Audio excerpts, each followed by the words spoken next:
Revolution Part 2. Why is France burning down right now? Is it because French workers are being asked to work an additional 2 years? Or is it because of a neoliberal conspiracy to drive people into the ground, surveil them into the shadows, and to punish them simply for being alive? This transcends the cultural issues that have come to define our time, which are important for all of us. We should all learn how to accept that there's many, many ways to be human. Traditional, progressive, let's get on with that stuff, shall we? But this is what we really need for us to come together and confront centralised power. And as long as we're caught up in that quarrel, we're not going to be able to do this. A recent poll by AFP finds a majority of the French support the protest movement against pension reform, and 59% support bringing the country to a standstill over it. They're radical, aren't they, the French? 60% of them. Let's bring it to a standstill.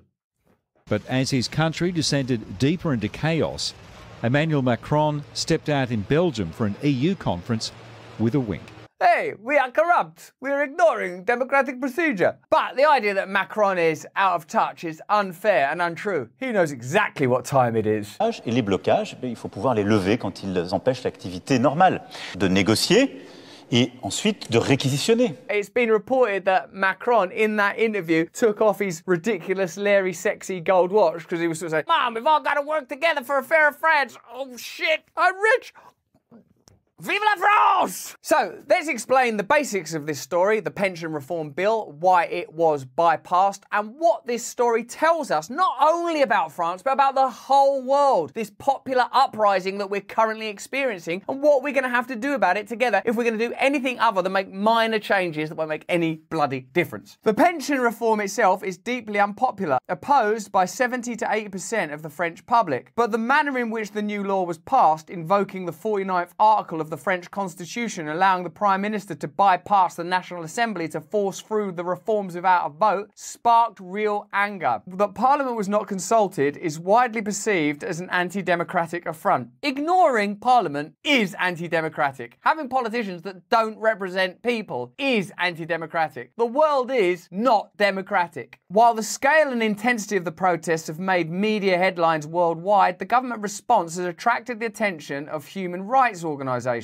Amnesty France has condemned the use of violent and repressive policing tactics. It has highlighted frequent use of dangerous crowd control methods such as kettling, which is illegal in France. Human rights organisations have also condemned the excessive use of tear gas and hundreds of arbitrary arrests. It seems like the usual tale that we're becoming familiar with. Something undemocratic takes place, people protest, the protest is treated like that's the problem. Shut them down, kettle them, spray them with gas, rather than, why are these people doing this? Is there any legitimacy to this movement? Any protest, I think, should be assessed in that way. Any, even the ones you don't agree with. People aren't really motivated, I don't think, by abstract ideological things. I think people are motivated by, hold on a minute, this is my life, I can't live my actual proper life now.